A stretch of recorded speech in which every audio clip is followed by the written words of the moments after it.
سچا امانت دار تاجر مجھے کو تو یا رب بنا، سچا امانت دار تاجر مجھے کو تو یا رب بنا، تیری پسند کی ہو تجارت غفلتوں سے تو بچا۔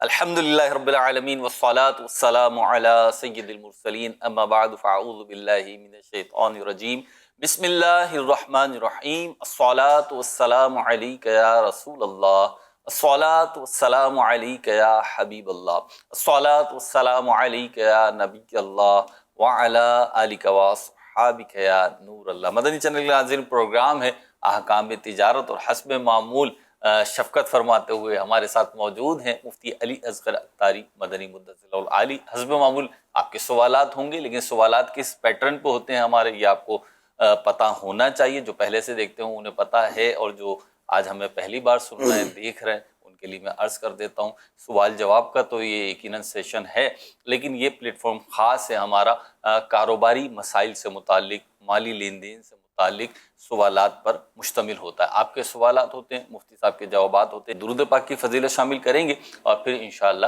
مفتی صاحب کی بارگاہ میں بھی حاضری دیتے ہیں۔ حضرت سیدنا ابو طلحہ انصاری رضی اللہ تعالی عنہ فرماتے ہیں کہ ایک دن حضور نبی کریم صلی اللہ تعالی علیہ وسلم تشریف لائے، اور بشاشت چہرہ اقدس میں نمایاں تھی۔ ارشاد فرمایا، میرے پاس جبریل امین علیہ السلام آئے اور کہا، آپ کا رب فرماتا ہے کیا آپ راضی نہیں کہ آپ کی امت میں جو کوئی آپ پر درود بھیجے میں اس پر 10 بار درود بھیجوں گا، اور آپ کی امت میں جو کوئی سلام بھیجے میں اس پر 10 سلام بھیجوں گا۔ صلو علی الحبیب صلی اللہ علی محمد صلی اللہ علیہ وسلم۔ ایک کاش ایسا ہو جائے کہ ہم اپنے معمولات میں درود پاک کو شامل کر لیں، بالخصوص فضول باتوں کی ہماری عادت نکل جائے۔ امیر اہل سنت فرماتے ہیں، ذکر و درود ہر گھڑی ورد زباں رہے، میری فضول گوئی کی عادت نکال دو۔ اللہ پاک ہمیں عمل کی توفیق عطا فرمائے۔ مفتی صاحب کی بارگاہ میں بڑھوں گا، انشاءاللہ آپ کے سوالات بھی لینے ہیں، لیکن مفتی صاحب کافی مصروف رہے ہیں، ماشاءاللہ مدینہ پاک بھی حاضری رہی ہے، اور اس کے بعد پاکستان میں پنجاب کا جدول رہا ہے، مختلف اجتماعات، سیشن، سوال جواب اور میٹ اپ رہے ہیں مفتی صاحب کی۔ تو مفتی صاحب کچھ ہمیں بتائیں، کچھ تو آپ کی فیس بک وال سے ہم نے ملاحظہ کر لیا ہے، لیکن کچھ آپ بھی بتائیں، آپ کا اتنا ٹف شیڈول رہا اور ملاقاتوں پر ملاقاتیں ایک سے بڑھ کر ایک۔ مدینہ منورہ کی جو ایکٹیویٹی تھی وہ تو کوئی بھی شیئر نہیں ہوئی فیس بک پر، وہاں تو دل ہی نہیں کر رہا ہوتا ہے کچھ ایسا کیا جائے جو روٹین میں کرتے ہیں۔ تو مدینہ منورہ میں بھی الحمدللہ رب العالمین کافی ملاقاتیں رہیں۔ پھر یہاں کا جدول، یعنی یہاں سے میری مراد ہے، آپ نے ابھی پچھلے دنوں پنجاب کا جدول کیا؟ ڈسٹرکٹ جہلم کا جدول تھا ہمارا، تو اس میں ہم دینہ میں ہماری ایکٹیویٹی تھی، جہلم میں ایک بڑی ایکٹیویٹی تھی، بڑا ایک ورکشاپ ہوا، تاجران اجتماع ہوا، اور اس کے علاوہ قریب کے گاؤں تھے، کچھ قصبے ہی ہیں، وہ گاؤں تو نہیں ہے، خیر پکی سڑکیں ہیں، پکے گھر ہیں، سیوریج سسٹم ہے، جو گاؤں کا ایک تصور ہوتا ہے، خیر ان علاقوں میں نہیں ہے، بہت ترقی یافتہ علاقے ہیں یہ پاکستان کے۔ تو وہاں پر بھی کچھ علماء کرام کے ساتھ بیٹھنا ہوا اور نشست ہوئی، تو یوں ایکٹیویٹی جاری رہی۔ مجھ سے ایک سوال اور کر لوں میں، ہماری بات کمپلیٹ ہو جائے گی انشاءاللہ۔ مجھے امید ہے مدنی چینل کے ناظرین کو فائدہ ہوگا، پھر ان کے سوالات کی طرف ہم بڑھتے ہیں۔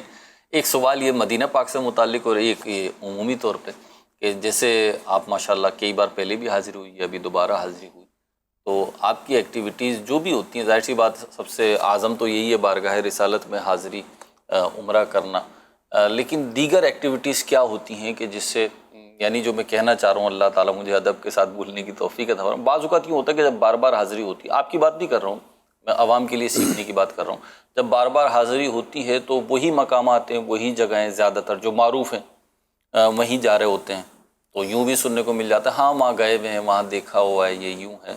تو اپنے آپ کو ذوق اور شوق میں رکھنے کے لیے مدینہ پاک میں کیا کیا جائے یہ بھی آپ ارشاد فرمائیں.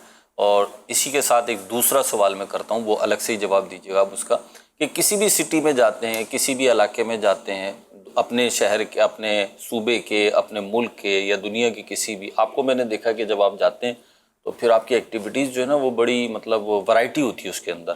تو کوئی جائے تو وہ سیکھنے کے حوالے سے، اپنی قبر و آخرت کے حوالے سے، اپنے ایمان کو تقویت دینے کے حوالے سے کن چیزوں کو پیش نظر رکھیں؟ دیکھیے مدینہ منورہ میں ایسا تو ممکن نہیں ہے، چاہنے کے باوجود بھی ممکن نہیں ہے کہ آپ 24 گھنٹے مسجد نبوی میں رہیں. صحیح. انسان کی کچھ طبعی جو تقاضے ہیں، جیسے نیند ہے، جی اگر آپ نیند پوری نہیں کریں گے جی تو آپ کے اندر بیداری نہیں ہوگی، ٹھیک ہے، نشاط ہی نہیں تراوٹ نہیں ہوگا. جی. تو نیند بھی ضروری ہے، غذا بھی ضروری ہے. عبادت کا ایک حصہ وہ ہے کہ جو مسجد میں کیا جاتا ہے، ٹھیک ہے.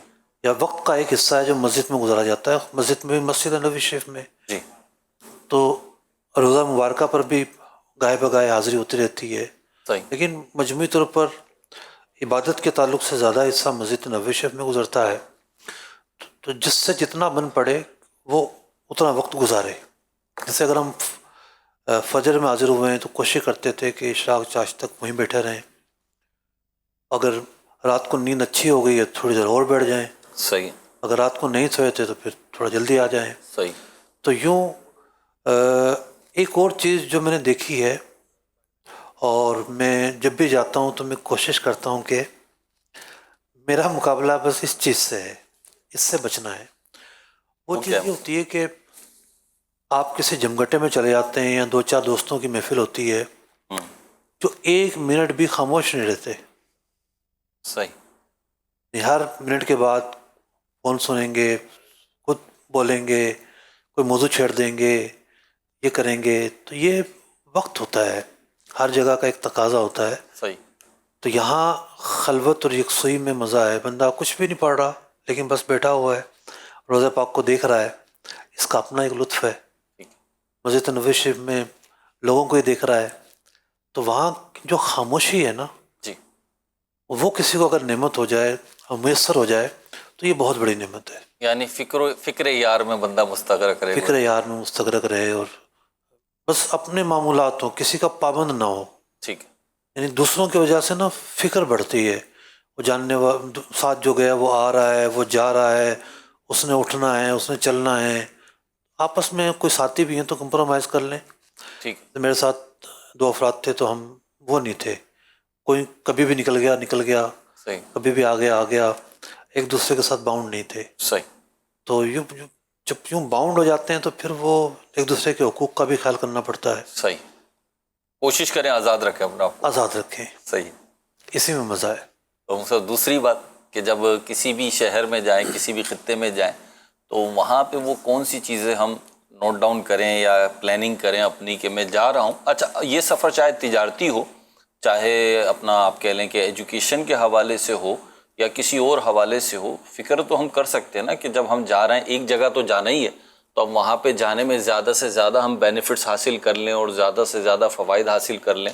تو آپ سے میرا سوال کرنے کا مقصد یہی ہے کہ ہمارے مدنی چینل کے ناظرین بھی مختلف جگہوں پہ جاتے ہی رہتے ہیں، اور اب تو غالباً اس کا شوق بڑھ گیا ہے، ذوق بڑھ گیا ہے. مقاصد بھی الگ الگ ہوتے ہیں، لیکن اگر اچھے مقاصد کے ساتھ جا رہے ہیں تو اس میں مزید کیا اضافے کیے جا سکتے ہیں کہ ہم اپنی قبر و آخرت، اپنے ایمان، اپنے اعمال، اپنی نسبتوں کے لیے کچھ بہتر کر سکیں.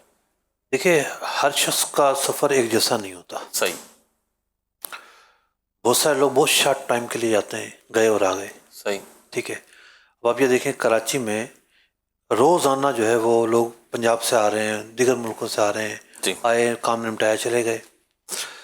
تو میں چونکہ ایک طالب علم ہوں، کتابیں پڑھتا ہوں. کتابوں میں جو پڑھی ہوئی باتیں ہیں وہ خطے سے متعلق ہوتی ہیں. صحیح. مثال کے طور پر اگر میں اولیاء اللہ کے حالات پڑھ رہا ہوں تو اس کا تعلق خطے سے ہے، خطے کی شہروں سے ہے. اگر کوئی میں تاریخ پڑھ رہا ہوں یا میں کوئی بھی دور آپ پڑھیں گے تو بھی فلاں دور یوں ہوا، یوں ہوا، یوں ہوا. تو یہ ساری کتابیں جو ہیں ان کا پلیٹ فارم زمین ہے. صحیح ہے، تو اسی خطہ زمین کی. ٹھیک ہے. جب آپ کسی بھی خطے میں جاتے ہیں تو وہ کڑیاں ملتی ہیں کہ اچھا یہ واقعہ پڑھا تھا کہیں، یہ بات کہیں پڑھی تھی. جیسے قلعہ روہتاس جو ہے اس کے بارے میں 12 میں نے پڑھا ہوا ہے. ٹھیک ہے. تو ہم گزر رہے تھے دینا سے، کسی نے کہا یہ گیٹ ہے. اچھا، میری کوئی پلاننگ نہیں تھی، نہ میرے ذہن میں تھا کہ یہاں قلعہ بھی ہے. میں نے کہا یہ گیٹ تو ہے، قلعہ کہاں ہے؟ کہتے 5 کلومیٹر اندر ہے. میں کہا گاڑی موڑو بھائی. چلے. ہم جا رہے تھے پروگرام کے لیے، پروگرام میں تھا وہاں پر 2 گھنٹے تھے. ٹھیک ہے. میں گاڑی موڑو بھائی، اپرچونیٹی کو مس نہیں کرنا چاہیے. تو اب وہ جو پڑھی ہوئی باتیں تھیں وہ ذہن میں آتی گئیں صحیح. کہ ہندوستان پر بادشاہ آئے، کون کون سے آئے، مغل بھی آئے اور بھی آئے. تو شیر شاہ سوری نے قلعہ بنوایا تھا. صحیح. وہاں پہنچے تو مجھے لگا کہ میں کہاں گیا بھائی. تو قلعہ تو برائے نام ہے، وہاں تو ساری آبادی ہے. صحیح. یعنی قلعہ چونکہ بہت بڑا تھا، صحیح. 400 ایکڑ بتایا جاتا ہے، لیکن مجھے تو اس سے بھی بڑا لگا. ٹھیک ہے. تو اس کے اندر آبادی جو ہے وہ کالونیاں بنی ہوئی ہیں. صحیح. تو مجھے ترکی یاد آ گیا. جب ہم ترکی گئے تو ترکی کا جو قلعہ ہے وہ 20 کلومیٹر پر محیط ہے. صحیح. 20 کلومیٹر لمبا ہے، چوڑا بھی اتنا ہی ہوگا. تو پورا شہر جو تھا قسطنطنیہ کو وہیں آباد تھا. صحیح. اور آج بھی جو ہے وہ قلعہ، اس کے فصیلے تو ہیں لیکن اندر تو لمبی کالونیاں. 20 کلومیٹر تو ایک بہت بڑا ایریا ہوتا ہے. جی جی. ایک شہر سے دوسرے شہر کا فاصلہ ہوا کرتا ہے. صحیح. تو یوں آپ جہاں بھی جاتے ہیں، ایک تو تاریخی حوالے سے اس شہر کی کوئی اہمیت ہوتی ہے.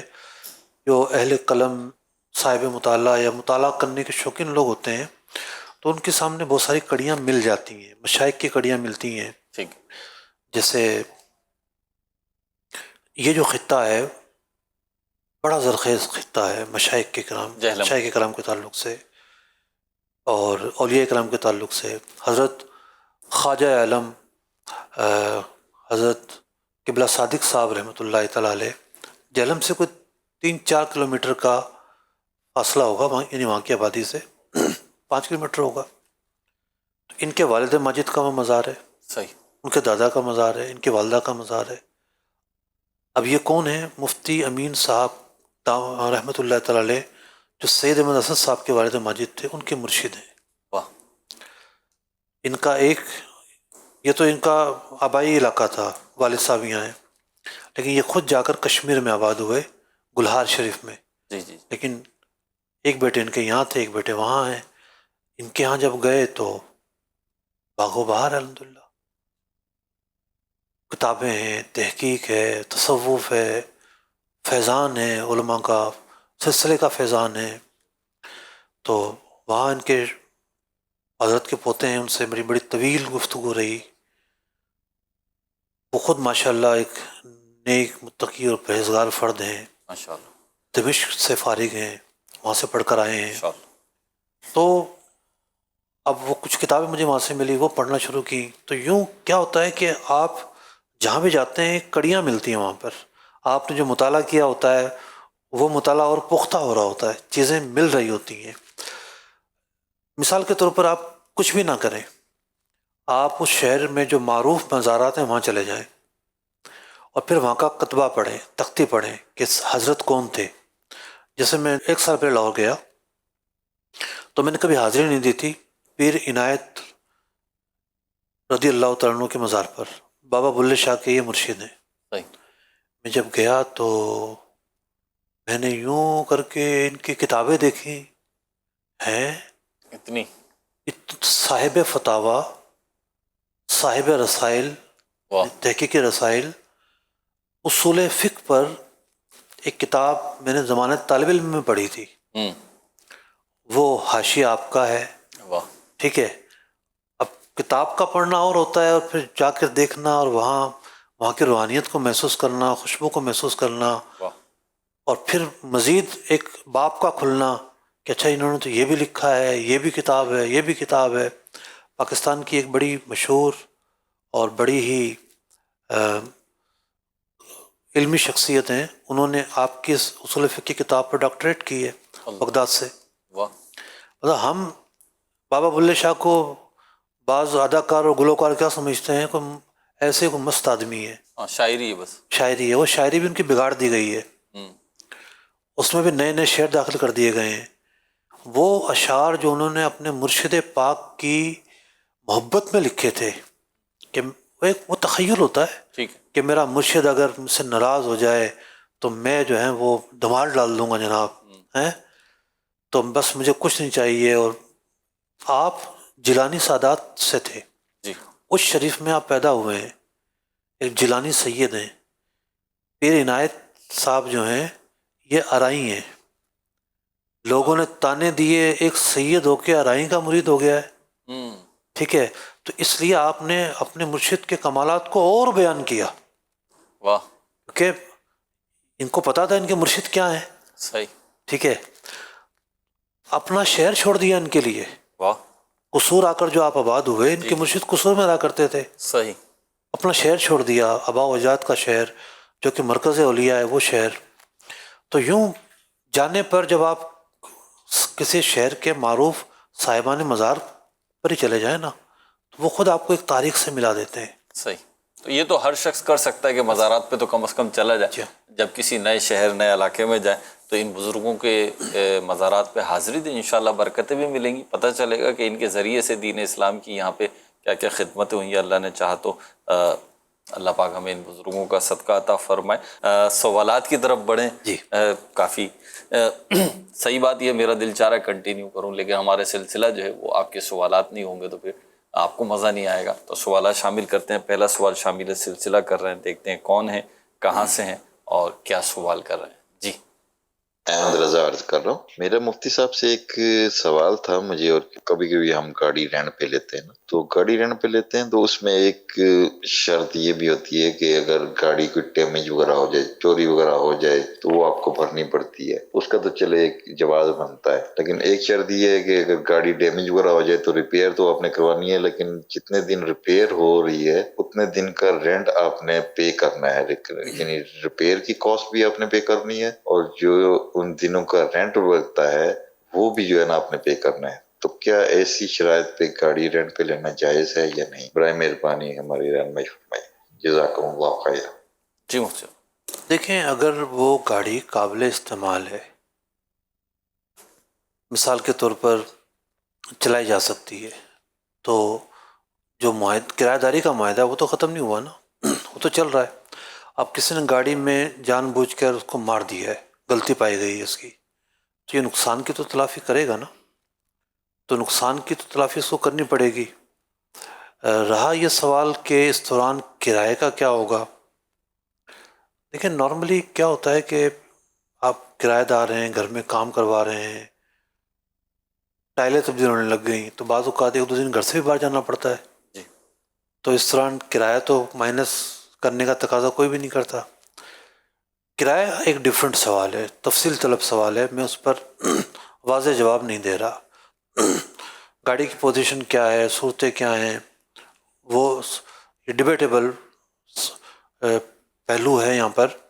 اور جو آپ کے سوالات ہیں اس کو مزید میں چاہوں گا کہ اس میں اضافہ ہو, لیکن ایک بات تو کلیئر ہے کہ جو نقصان جان بوجھ کر کیا جائے اس نقصان کا تو ازالہ جو ہے وہ کرنا پڑے گا, اس میں کوئی شک نہیں.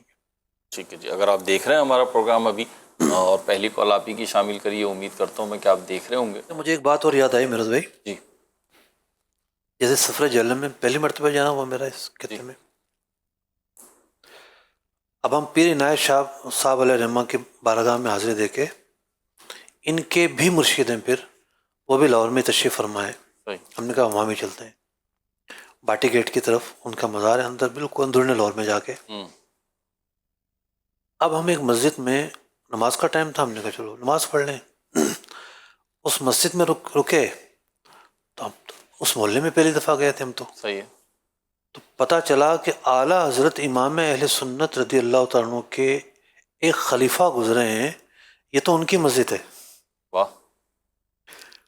ان کے صاحبزادے تھے, ان کا بھی وصال ہو گیا ہے. اب ان کے حضرت کے جو مریدین تھے اور چاہنے والے اور تربیت یافتہ افراد, بڑے اچھے افراد ہیں ماشاءاللہ, وہ مل گئے. تو انہوں نے خلیفہ اعلیٰ حضرت کے فتاویٰ عطا فرمائے. واہ. ٹھیک ہے, اور کچھ کتابیں عطا فرمائیں. میرے تو علم میں یہ بھی نہیں تھا کہ یہ اعلیٰ حضرت کے خلیفہ ہیں اس نام سے. غالباً مفتی جان نام تھا ان کا, مفتی جان ہزاروی صاحب. تو افغانستان کے بادشاہ نے اپنے, جب ان کا دور تھا, قادیانیوں سے متعلق ان سے رہنمائی حاصل کی تھی, اللہ اکبر. اور انہوں نے تفصیلی فتاویٰ لکھ کر ان کو رہنمائی دی تھی. اپنے وقت کے بڑے عالم تھے. صاحب فتاوی عالم ہونا کوئی آسان نہیں ہے. موقع کا عالم تھے. مطلب یہ بھی ایک پہلو ہے مجھے لگتا ہے، مطلب رہنمائی فرمایا بزرگوں کی، کہ بعض اتنے بڑے بڑے نام تاریخ میں ہیں، جیسے آپ فرما رہے ہیں کہ اچانک آپ پہنچے، اچھا یہ تو یوں ہے نا کہ یہ آپ کے لیے، لیکن ہو سکتا ہے کسی اور کے لیے کوئی دوسرا.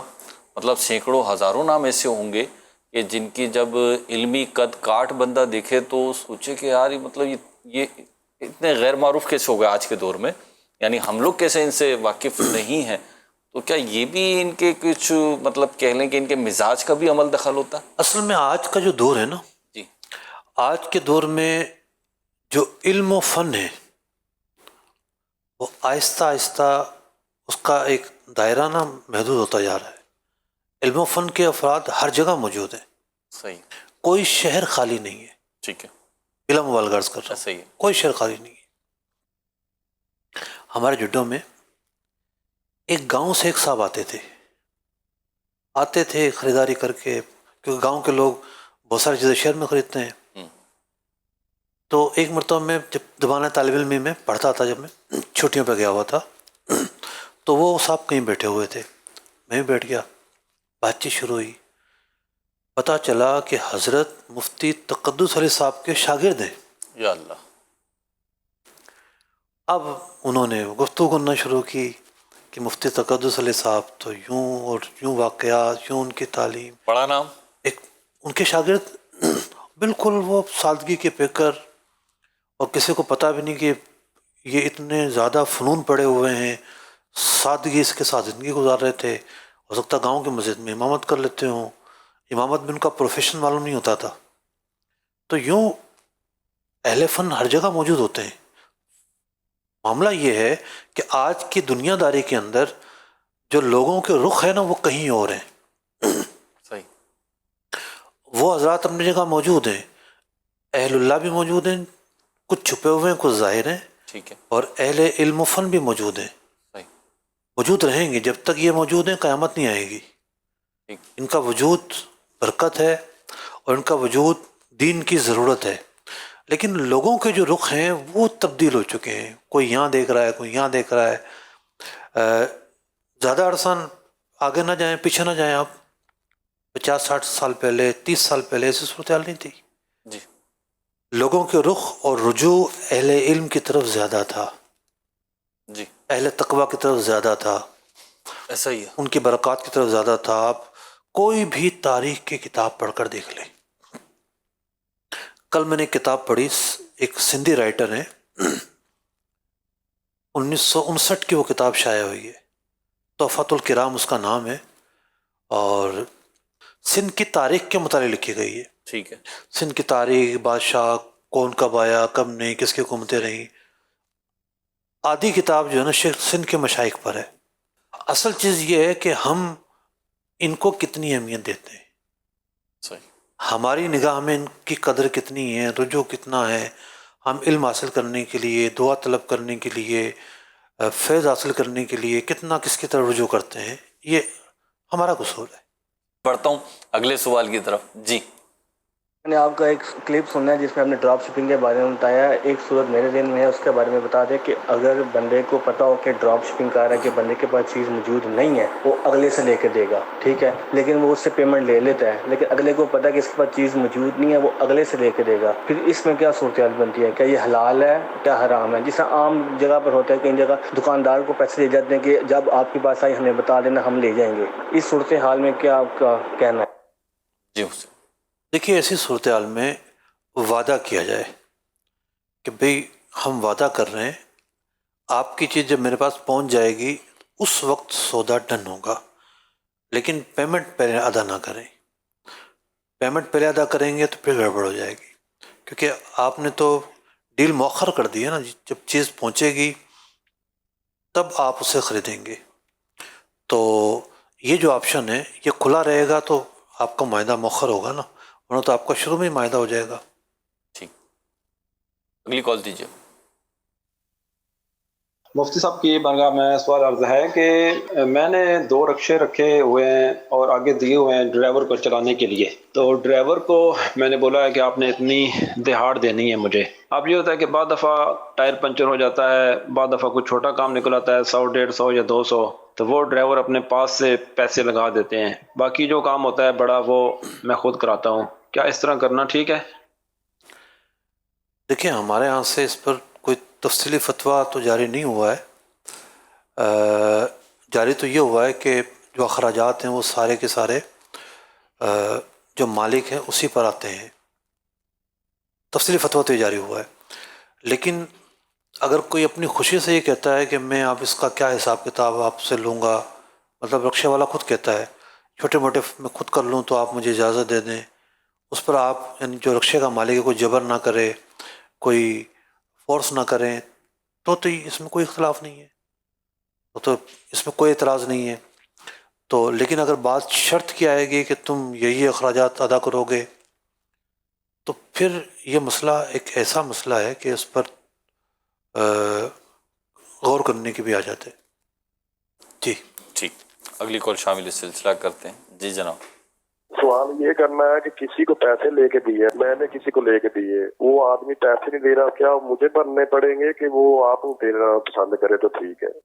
اگر تو آپ گارنٹر بنے تھے تو آپ کو بھرنے پڑیں گے، اور جو اس طرح کو لے کر دے تو عام طور پر گارنٹر ہوتا ہے.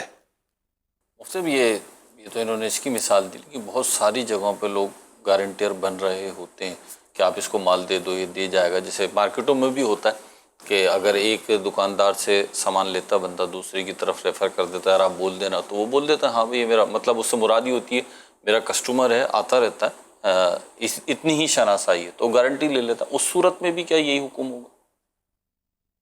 دیکھیے گارنٹی کے تو الفاظ واضح ہونا ضروری ہے نا، ٹھیک ہے کہ بھئی یہ اگر نہیں دے گا تو میں دوں گا. ٹھیک ہے ایک ہوتا ہے صرف ریفر کرنا، کہ بندہ صحیح ہے. اس کو مال دے دو، ہاں. ٹھیک ہے نا، یا یہ میرے پاس آتا رہتا ہے. جی تو سامنے والے کو جو مال بیچ رہا ہے دے رہا ہے، اس کے ذہن میں یہ ہوتا ہے کہ بھی کوئی مسئلہ بھی کرے گا تو اس کا جاننے والا ہے نا، کچھ معلومات کر لیں گے یہ کہاں رہتا ہے کہاں نہیں رہتا، ایسا بھی مال ہوتا ہے.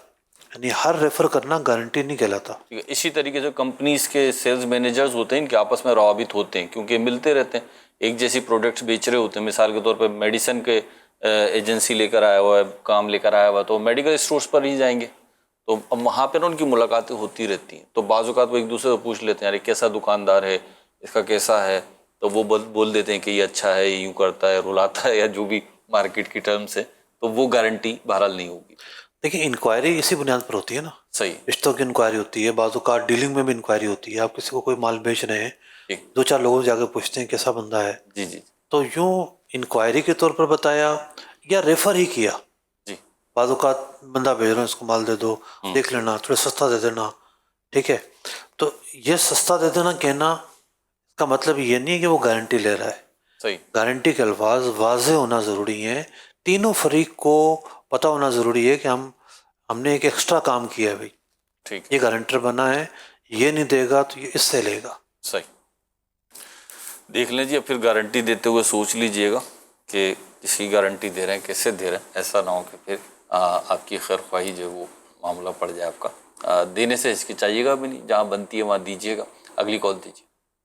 میرا سوال یہ ہے کہ میرا بھائی ایک ہے جرمنی میں، تو وہاں پر جو ہے کرپٹو کرنسی کے کیا اپنا یہ کوئن ہے، بٹ کوئن ہوا، ایتھیریم ہوا اور دوسرے کوئن ہوئے، تو اس میں کیا اپنا خرید سکتے ہیں؟ اچھا وہاں پہ یہ جو ہے کمپنی رجسٹرڈ ہے، کوئنس کی مارکیٹ جو ہے وہاں پہ رجسٹرڈ، کیا وہاں یہ حلال ہے یا پھر یہ حرام ہے؟ دیکھیے بٹ کوئن یا دیگر جو اس طرح کی ڈیجیٹل کرنسیز ہیں ان کی خرید و فروخت سے ہم اتفاق نہیں کرتے، ان کی خرید و فروخت کو ناجائز کہتے ہیں. اور مسئلہ یہ نہیں ہے کہ کسی ملک میں الاؤ ہے کہ نہیں ہے. اب مثال کے طور پہ شراب ہے، بہت سارے ملکوں میں الاؤ ہے، لیکن کسی چیز کا حلال و حرام ہونا اس کے اپنے ایک تقاضے ہوتے ہیں، اس کے اپنے جو ہے نا وہ ایک شریعت کے اصول و ضوابط کے تحت جو چیز آئے گی وہ کام تو آپ کریں گے ورنہ نہیں کریں گے. اس پر ایک تفصیلی لیکچر میرا موجود ہے یوٹیوب پر، مفتی علی اصغر کے نام سے. آپ سرچ کریں گے تو کوئی تقریباً 30 منٹ کا لیکچر ہے، اس کو آپ تفصیل کے ساتھ سنیے، توجہ کے ساتھ سنیے. تفصیلی لیکچر ہے. اللہ نے چاہا تو آپ کے ذہن میں جو سوالات کھڑے ہو رہے ہیں ان کا جواب آپ کو ملے گا. ٹھیک ہے، اگلی کال دیجیے. مفتی صاحب سے میرا سوال یہ ہے، ہم عرب میں رہتے ہیں، یہاں ایک آدمی کام لے کر دیتا ہے یا کسی کام والے کا نمبر دیتا ہے، اس کام بتانے یا نمبر دینے کا کمیشن مانگتا ہے، کیا یہ صحیح ہے؟ دیکھیے، کام بتانے کا تو کمیشن نہیں بنتا. کوئی ایکٹیویٹی کی جائے، مثال کے طور پر وہ آپ کو لے کے جائے اس پارٹی سے ملوائے کہ بھئی یہ پارٹی ہے، یہ آپ فلاں کام کرتے ہو، یا آپ مثال کے طور پر اس کو کوئی کپڑے سلوانے اور یہ کپڑے سیتا ہے تو بھئی یہ کپڑے سیتا ہے، آپ کو سلوانے، یہ دونوں اب آپ لوگ اتفاق کر لو. تو یوں دو پارٹیوں کو فزیکل ایکٹیویٹی کے ذریعے ملوائے، یہ ایک کام ہے. خالی ریفر کر دینا یہ قابل معاوضہ نہیں ہے. کچھ دن پہلے مجھے عرب شریف سے بلکہ امارات سے ایک میسیج آیا کہ ہمارے یہاں ایسا ہوتا ہے کہ فائنینس کنسلٹنسی کی فیلڈ میں بس ایک دفعہ ریفر کروا دیا، اب 10% ہر ڈیل پر وہ ریفر کروانے والا لے گا. جی. اب معاملہ یہ ہے کہ اصولی طور پر تو نہیں لے سکتا کہ وہ ایک دفعہ ملوانے کی اجرت تو جو میں نے شرائط بیان کی اس پر بنے گی.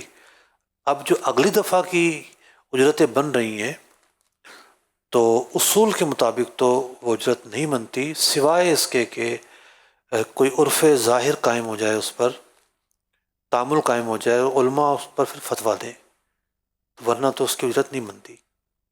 مفتی اسی طریقے سے بعض اوقات یوں بھی ہوتا ہے کہ کوئی فیلڈ میں کام کرنے والا شخص ہوتا ہے تو اس کے پاس کام آ جاتا ہے، وہ انگیج ہے کہیں پر، تو وہ کسی دوسرے کے ذریعے سے کام کروا لیتا ہے. یعنی دوسرے کے ذریعے سے نہیں بلکہ یوں کہنا چاہیے دوسرے کو بھیج دیتا ہے کہ بھئی یہ کام تم کر لو اور میرا کمیشن رکھ لینا. تو اس میں بھی کمیشن کی صورت نہیں بن رہی. اگر وہ بھی پہلے سے اس سے طے کیا ہوا ہے کہ میں آپ کے پاس گاہک لایا کروں گا، بھلے اس کو نہ بتائے، اس کو لے کے جا رہا ہے، اس کے ساتھ طے کیا ہوا ہے، اور پھر یہ چل کر اس کو لے کر جاتا ہے، ٹھیک ہے، اور جس کو لے کر گیا اس کا ملازم بھی نہیں ہے. ٹھیک ہے.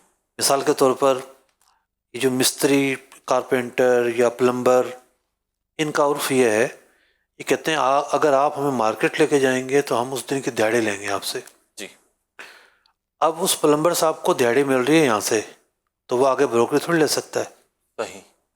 وہ اس سے کوئی دیہڑی بھی نہیں لے رہا، اس کے پاس نوکری بھی نہیں ہے. اب اس کو لے کر جاتا ہے اور اس سے بات کی ہوئی ہے، تو اب یہ ہے کہ اس سے اجرت کمیشن کی صورت میں لے سکتا ہے.